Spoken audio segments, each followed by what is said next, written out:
My language, my choice. Words mean things. Anti-racist. Well, hello, everyone. I am Angie Hambrick. I'm the Associate Vice President of Diversity, Justice, and Sustainability and the Director of the Center for Gender Equity. And I'm, as always, so excited to have conversations with some of my favorite people on some topics that really, really matter. This video is a part of the My Language, My Choice, Words Mean Things. In 2014, we dropped our first campaign, My Language, My Choice, and it was really about the words that we choose individually not to use. So it was about personal responsibility, understanding the impact that our words have on people, either positive or negative, but really taking ownership and responsibility for the words that we use. This next edition of the My Language, My Choice campaign, Words Mean Things, is really about having conversations and understanding of words that we probably should use, or at least have some knowledge about the way that they are used in different communities. So the words that and phrases that we're focusing on for this campaign are BIPOC, which is Black, Indigenous People of Color, decolonize, anti-Blackness, and for this conversation, anti-racist. So I am here with some PLU faculty, staff, and alumni, all three of the constituents right now, to have some conversations about what does anti-racist mean? How do we experience this word? And what questions do we still have about the term? So if you all could go around and introduce yourselves, your name, your affiliation with PLU, and just what you've been up to lately. My name is Kenzie Gandy. I recently graduated from PLU as of this last May with a bachelor's in business administration and a minor in sociology. So that's, now I'm an alumni, which is wild. And what I've been up to, I've been working with PLU in the marketing and communications department, working on some projects, social media, stuff like that. And then also I recently got a position with a organization called Cultures Connecting, doing some administrative work that I get to do remotely, like even without the pandemic, which has been nice and an adjustment. So yeah, I've just been working and trying to keep my mind occupied with other things as well. I've been reading a lot and trying to get back into yoga. So yeah, that's me. Hi all, my name is Lace Smith. I'm the Associate Vice President of Marketing and Communications for PLU. This summer I've been definitely doing I think the most communicating that I've ever communicated before as we navigated this pandemic and the beginning of fall for the university. And then had just a great blessing to be able to be a co-creator, editor, producer on My Language, My Choice 2, All right, I'm Ami Shah. I teach in the Global Studies and Anthropology departments. And I think right now, I don't know about everyone else, but in kind of pandemic lockdown, I feel like I'm doing everything and nothing at the same time. Like it feels just like you're kind of rushing through molasses. But one of the things I've been doing a lot is I'm like cooking my way through COVID. So yeah, that's kind of been, especially with the smoke recently and not being able to be outside as much, that's kind of been my little thing. Has been the favoritist, we're gonna say it, thing that you've cooked so far? Oh, that's like a big question because there's been a lot. So the kiddo would probably choose like some of the sweet stuff, like cinnamon rolls. Those are good. We made focaccia. That was a while back. That was super good, but like it makes a lot, so it's hard. Last week I made like these tomatillo sauce for enchiladas. That was excellent. And then I made an eggplant puree sauce for pasta. That was excellent. And then last night we did a pad thai. And that was like, I'm vegetarian, so like Thai food is a little hard. And it was okay, needed some tweaks. I better cook over there. I'm making like regular old spaghetti with meat sauce and calling it good. So I'm eating out a lot. I'm not even cooking, so well, that too. That that too. is, yeah. Yeah. The same thing. I'm eating pizza, I'm eating Like ramen. meatloaf. That's all I got. Yeah. Right. That's dope. Anti-racist. So where do we jump in with this? I think not that the term is necessarily new, but it's kind of emerged as a way to think of ourselves, the work that we do in a different way than not being racist. So there's I'm not racist and I'm anti-racist, right? And so what do you all think are the differences, small or large, nuances between someone saying I am not a racist and someone saying that I am anti-racist?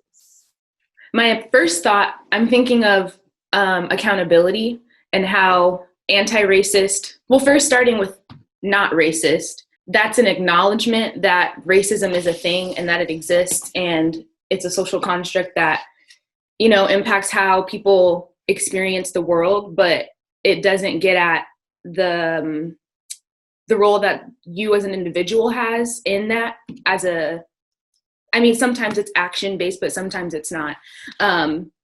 So I think the difference with anti-racism is that it acknowledges the existence of it, but then it also has an action behind it of, okay, if I do know that this is how the world is operating, what are ways that I can actively go against that versus just acknowledging that it's wrong, which is the first step. But also, if you're not participating in dismantling it, then you're just allowing it to continue to exist, which isn't, that can only do so much if you're just acknowledging. So that's the biggest difference to me, is the accountability, but also the action that it implies. I'd join Kenzie in that. I think being sort of not racist is deflecting or pushing away of certain behaviors, so that you could say, well, I think it led us to a history of identifying racism as bad, and if you have racist actions, it was conflating that you were racist and therefore bad. So it was a lot of deflecting of behaviors and identity. You're trying to weave through how can I maintain my racist actions but not be a racist at the same time. And so that's where you don't see color, you don't, there's a lot of backflips that you have to make, where I think naming and claiming anti-racist goes back to what Kenzie was saying around this is action. This is, you're getting into it. If you put on this mantle of being anti-racist, there are things that you will be held accountable to. And that would be getting sort of past that 101 into doing some substantive actions that do deconstruct not only your own behaviors, but your identity in proximity to those behaviors. So with my social scientist hat on, right? So in social sciences, a lot of what we're interested in is how social structures operate and are created and are reproduced. And we would argue, right, that racism itself is not just an individual feeling or action, but it's built into the world around us, right? So you can think about things like housing and how the long history of segregation in housing has led to housing structures that, even though legally are not racist, still have that legacy within them and perpetuate kind of racial segregation. You can see the same thing in schooling. It's just as two examples, right? You can see the same thing in hiring, right? And we've all seen those reports where just based on name, people get different kind of responses to their CVs. So we know that it exists out there. And to me, that means that I am not a racist is a complete kind of disavowal of the idea that racism structures our world, right? So in my social scientist world, right, there's no way that anybody is not a racist. Right, we are all part and parcel of this situation. We have been raised here in the American context, right, as part of these structures. And these structures include, right, like where we choose to go to school, how we participate in capitalism, where we live, right? And so I recognize that my simple existence is part and parcel of a world that is created and kind of recreated on racist tropes. So being an anti-racist means not just that I am personally going to treat everyone nicely and like whatever, but I am actively working to dismantle some of these, right? So it's recognizing that even though I perceive myself as like nice and like loving or whatever, that, you know, we still have all the same stereotypes and etc. We still see and consume the same type of television and media, like all of those things are out there. So yeah, it requires, as Kenzie said, like that individual agency to say like, okay, I not only recognize that racism is out there and that I dislike it, it is bad, you know, as Lace points out to us, but I actively want to try to change it. And I think I take that I'm not a racist as like, I'm just, racism doesn't exist, you know, like we're past that. It's a few bad apples, kind of, right? But remember, a few bad apples spoil the whole bunch and create a system that perpetuates itself. I'm sure some folks, had some sort of reaction. And when you said, basically, we are all racist, right? Mm-hmm.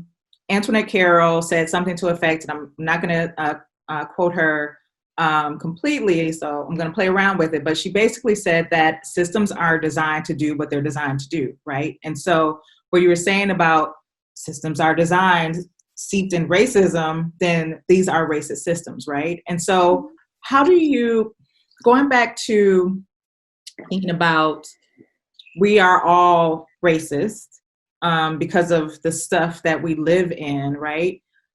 How do we come to terms with that? Like, because we are raised, most of us are raised to not want to have that label put on us. Like that is one of the worst things that someone can call you is a racist. We have been, we've been taught and socialized that. So how do you come to terms with saying, yeah, I'm either a racist or I have these racist thoughts and these actions and behaviors? How do you come to terms with that in order to do something about it? Right, it's hard. Mm-hmm. I mean, I think that's kind of really the hardest part of this transition. In some ways, sometimes I wish we'd stop calling people like as individually racist. And I say that even though I know that it applies. Like individual racism works because it perpetuates stereotypes that are already out there, systems that are already out there, right? Like those things that already exist are like then deepened and reproduced with racist action. It's not like somebody's just racist out there in their own void, right? Mm-hmm. And so sometimes I wonder if we could like get to the point where we understand that these are the systems that we operate in, and if we want racism to not be a thing, it's not enough to be like supposedly neutral because, right, silence doesn't get us anywhere, but to be active. But it's hard to think of that, like what I might do might perpetuate, something that is unjust. And I'll say this, like I struggle with that like all the time, mm-hmm. right? Like I sometimes worry about, even right now in COVID, right? Like, all the grocery store workers, or, I know, especially at the beginning, and especially because I had 2 little ones at home, there was a lot of like, okay, we need to have the home activities, and there's a lot of online ordering going on mm-hmm. at a time when it was like, people who were working in warehouses and doing deliveries and stuff are faced with just unfair conditions that we were spared from. So I also think like maybe sometimes we draw too like bright a line in society that you're either like all good or all bad, and forget that there's a continuum of actions and we're all complicated people just trying to muddle our ways more and more towards the good side or whatever it might be. And to maybe allow some grace with that too. Now that's hard, I think, when it comes to things like discrimination and racism and stuff, because it's like, no, that's not okay. But I think if we can get the first step of like recognizing that our actions might perpetuate systems that we don't like, then we can start actually thinking of active things to do to dismantle them. Well, there's no purity in this, right? Like, as you said, there is no, I'm completely anti-racist, or there isn't. It's a continuum. It's constant paying attention and listening and correcting when you can.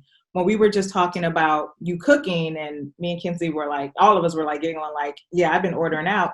I've been using like Uber Eats like crazy. And I understand like what that is. Who are driving those cars? What percentage does the restaurant, the small business actually get from my order?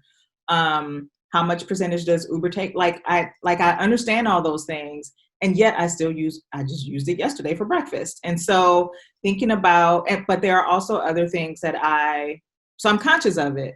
And there are also other things that I do that, are pushing against that system. And so I think we want to have kind of this all or nothing, which is great. The goal is to be an anti-racist, but every action you make, honestly, every breath you take, every move you make is seeds in this system and is interconnected to this system. That's what I was, going to touch on, is that in this discussion of how do we kind of get our minds, in this like anti-racist mode, I guess, for lack of better words, is like you said, Antoinette Carroll, like our systems are created to operate in the ways that we see them operating in, but also acknowledging that we are all socialized in these systems. So we've all learned these things. It's not like anyone was born racist and just like thinking this is the way that it is, how it should be, how it always was. But that there's systems in place that were intentionally put there to get people to believe certain things, to operate in certain ways, and interact with others in ways that are positive or negative. And so by acknowledging that that's how we got here, that we learn these things, rather than just thinking that this is the way that it is, then we can begin to look at, okay, well, if this is a belief that I have, where else do I see that belief playing out? Who else do I see that aligns with that or that believes that? And then how did we get here? What are the things, the systems and the ideas that I've been told, things that I've seen that maybe wasn't explicitly like, this is a racist idea, this isn't a racist idea, and this is the one that you should be aligning with. But those things that might be subliminal, or that we just don't realize that we have been picking up on until we're confronted with it. And we're like, oh, okay, well, yeah, no one really told me that this is how it should be, but I kind of just believe it to be so. So I think, acknowledging where we're learning things from, because that's, if you're not acknowledging that part, then you can't get to the point where you're like, okay, how do I unlearn this, and pick it apart? So just acknowledging, because that's a lot of people will think, because there wasn't something that's super explicit that I don't know, like I'm not using the N-word, so therefore it's not like I'm not racist, or I'm not as bad of a racist as this other person. But still there's other actions that you might be doing, or other things that you might be saying that are kind of communicating a similar idea that you might not even know is, that like anti-Black, but you're doing it. There's your favorite rap song, like there's just things that it's not an accident that this is how we're thinking and this is how we're operating. So there's no point in disregarding that, because that's what we're going to need to do to unlearn it, is to acknowledge that it was learned in the first place. Like we didn't just, America's been racist since the beginning of its existence, but even that was created by someone or a group of people to make that be the case. We didn't just wake up this way. It's all by design. None of this is accident. Yeah, definitely. So thinking, just trying to be more conscious of where certain thoughts and beliefs came from. From a multitude of places, but identifying those explicitly. Kenzie, can I ask you a question? Yeah. So listening to you, one of the things that really stood out was kind of like this idea of education and thinking, not just receiving it, but then thinking about like where that education is coming from. And by this, I mean like both academic and schools, parents, family, right? And I'm just thinking back to like my own high school experience, which we won't talk about when it was, but let's just say, things were different. And really like, it was even like my world history class was really Western focused, like mainly Europe and the US. My US history teacher occasionally like gave us a counter history narrative outside of the textbook and, you know, like critiques of Columbus and stuff. And I was like maybe the only person in all of my like experience until I got to college that really kind of addressed that. So sorry, long way around. And I grew up in a really small, very homogenous town. You know, I was like the standout kind of, right? So I'm thinking about where, when we can start, like you become aware of like how systems work and what, you know, what if you could reflect on your like high school experience, but also like things that helped make you aware of how systems particularly worked. That would be, I think, helpful for a lot of the faculty to think about. All of these like different little pockets of systems have like parts of racist narratives built into them, or I mean built into them but also hidden, right? And so despite what you felt like was a ramble, there was a lot of ways of showing that kind of interconnectedness too. And I'm thinking about, I mean, more the question about recognizing systems. I think that a lot of times, of course, we take these systems for granted as that's just the way it is and kind of leave it at that. Like, you know, I can reflect on my like 20-something years being a student over time, and I can say that I had one Black teacher in all of my 20-something years of being a student. And I remember being an undergrad and thinking, wow, I'm not going to have another Black American professor than Salika. That's messed up, but that's Eau Claire, you know, that's the institution, or that's the city, or, you know, coming now as a professional, well, that's the pool and that's the field and that's just the way it is. And so we take these systems that are racist for granted as, oh, that's just the way it is, instead of reflecting more and being much more conscious about, okay, then now what? And so I think that kind of not racist idea of this is just the way it is, and yeah, this sucks and this is messed up, and then moving towards that anti-racist point of view is, okay, and then what are we gonna do? Like, because it doesn't have to be this way. Like the way that this taken for granted way, the way that it's always been, or the narrative that we constructed about why it is this way, it doesn't have to be, right? So what are the active steps that we're going to take to mitigate, rectify, dismantle, redesign what we take for granted? And so thinking about that is just one example.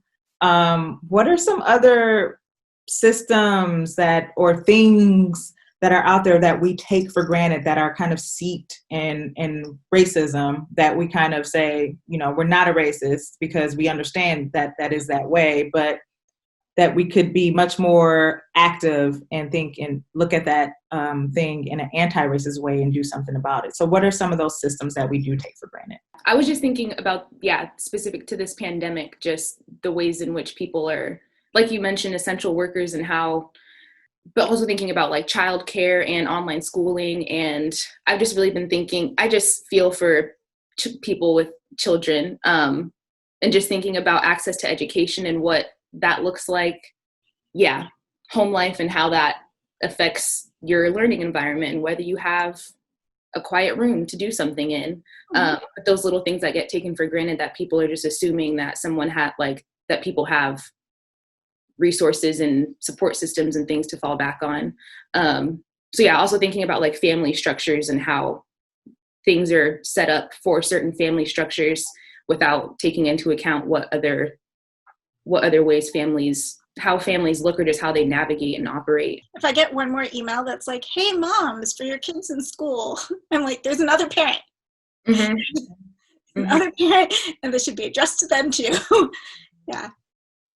But housing, Kenzie, you know, right? Housing, the whole housing market, it's like, I also think the narratives that surround the issues are like, we feel like are condensed and they need to be complexified for the intensive purposes of seeing how the system is created and how it's so pervasive.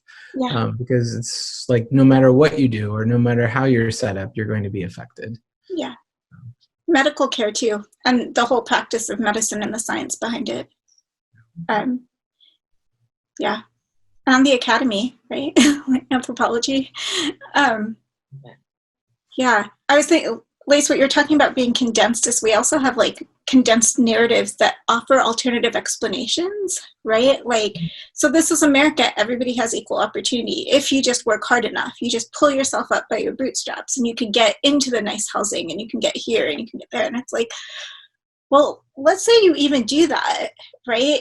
It doesn't mean that like suddenly getting into the nice gated community is actually where you're going to want to live because of how you are treated being there, right?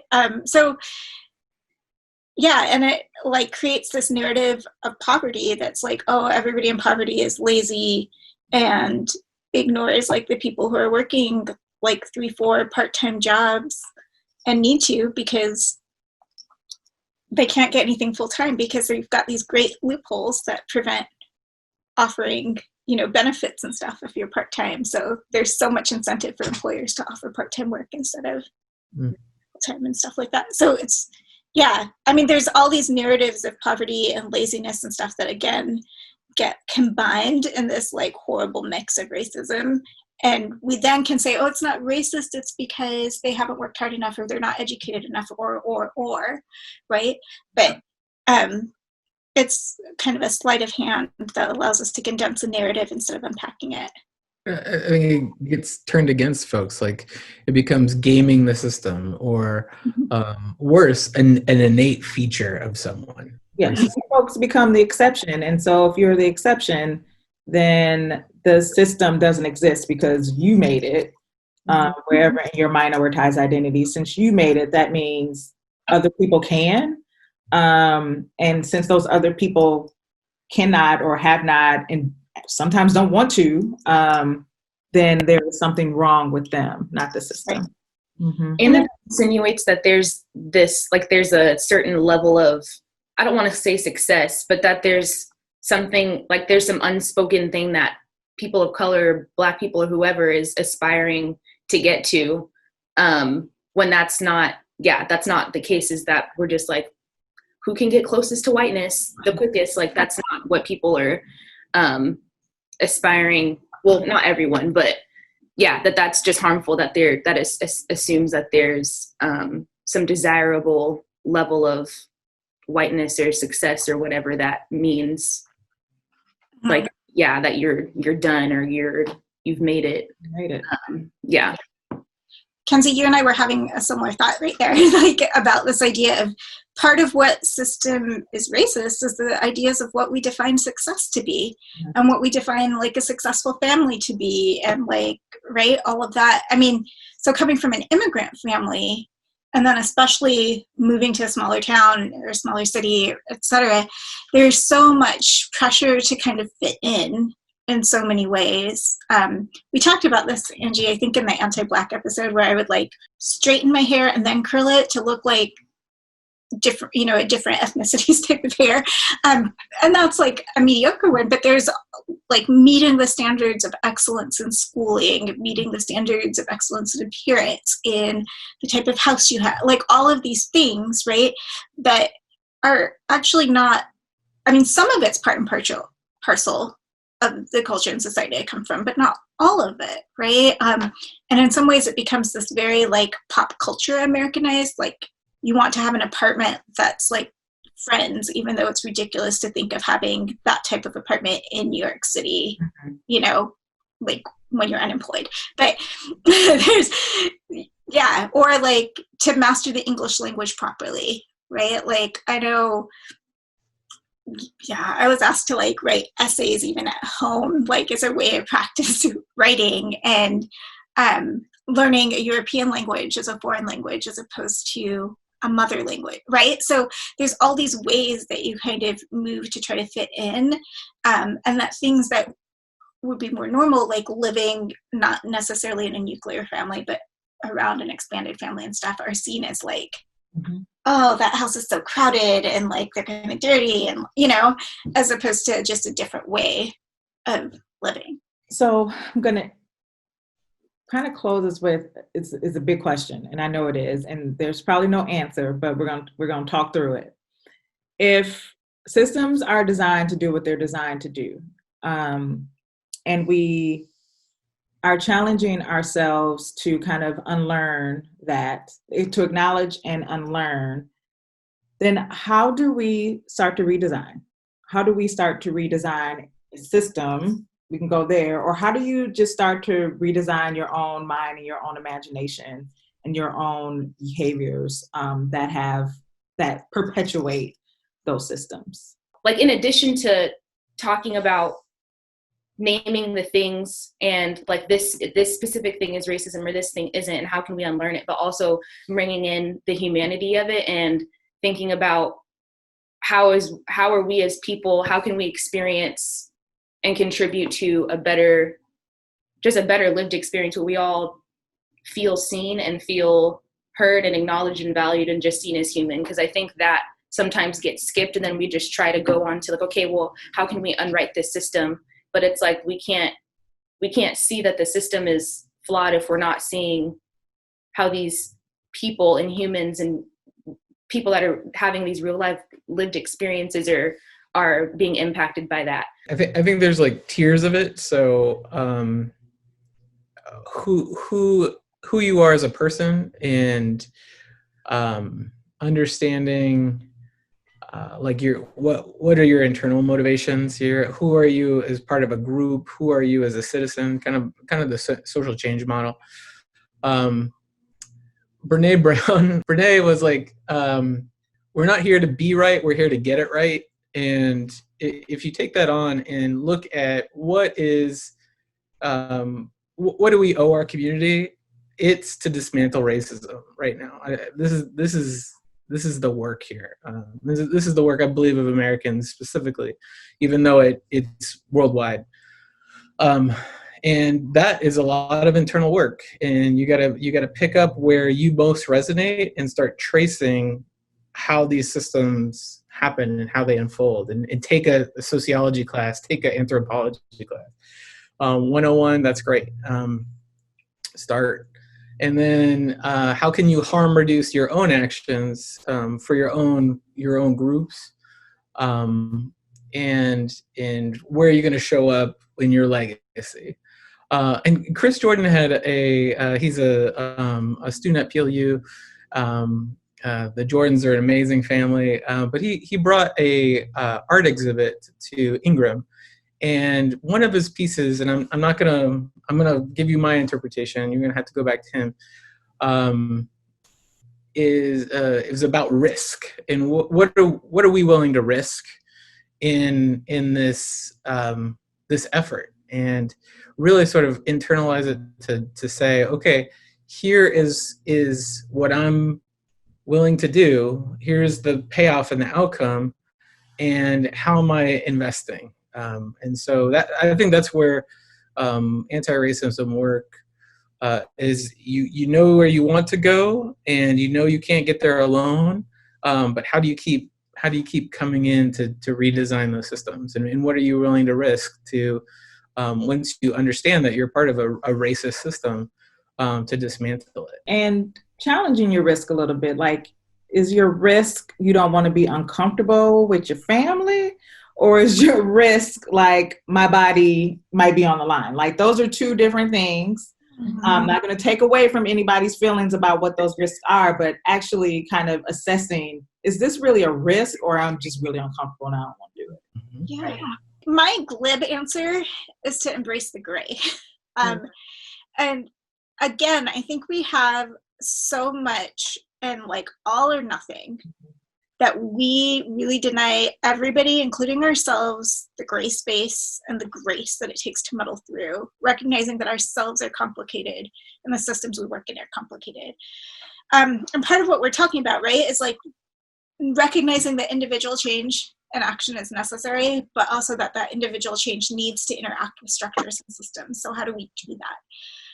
And I think we're in such a bifurcated part of humanity where it's like one side's always right and one side's always wrong, and you always have to be right. And if you're wrong, even like a little smidge, the social media people will come out and get you. And right, there's no room to actually stop and process and admit wrong and kind of move on. And nobody wants to admit wrong right now because of how, like, man, like, it's okay to say, I don't know, or I did that like 5 years ago and now I wouldn't ever do that again, right? Because we're all products that are continuing to produce ourselves, right? We're continuing to grow. So, and that I would say, like, one, be willing to like admit your wrongs, embrace the fear of being wrong, embrace that discomfort, and know that when that happens, it's just a point that you can grow from. Be willing to deal with discomfort and hard questions and recognize that your solution right now might be somewhere in the middle, and that's okay, or it might be insufficient. I would say keep conversations going, right? Like, so for those of us with kids, like, have those conversations with your kids. They recognize, I mean, like, you know, my kids are mixed race, whatever the hell that means. And sorry, can I say that? I hope that's okay. Like, right, they're different skin tones, and my older one recognizes. She's like, brown girls, you know, like they know it. And yeah, so be willing to have those conversations, but not just with your kids, right? But like with your communities. I have a friend who's doing really some of the hard work, like on social media with his communities and his family that grew up that were like really racist, and he's doing it, right? And not shying away from it. So there's that kind of like individual self-reflexivity moving on, but then taking that and like enacting change on systems. Embrace public schools, right? Vote to abolish the electoral system, the electoral college system. But when you vote, look at the actual policies, right? Like, if there's like 3 people that you really like running for office in a primary, look at their specific policies. Like, you know, all of that. Don't be scared of like the bad areas of town or the businesses in those areas, right? So there's ways that you can start to engage with the systems and structures too. That said, like, not all of us can embrace or engage with every single one. So it's also okay to choose your battles, right? Like, oh, okay, I really am really deeply concerned about education in schools. That's where my anti-racist work is going to go. I know there's all of this stuff out there. I will support it, but this is where my action goes. And that's okay. You don't have to do everything. On that, I would like to thank my panelists, my friends, my, I don't know, talking partners, Kenzie, Lace, and Ami, for a great conversation, a conversation that this is just the beginning. Like, this is not, you don't watch us have this conversation and grapple with these things and say, yep, I'm done, I get it. This is just the beginning. For some of you, it might be the middle, a midpoint, but it is not the end, is the point. And we look forward to finding other ways to be able to engage with this, to recognize our own stuff, to pay attention, to raise our consciousness in order to be able to dismantle these systems that we want to redesign, because the way that they have been designed is bullshit, and not the way that has a positive impact on our most marginalized communities. So thank you all again for joining me, and talk to y'all later. Bye. Thanks, Angie. Thanks, everyone. Brought to you by Pacific Lutheran University and the Office of Diversity, Justice, and Sustainability.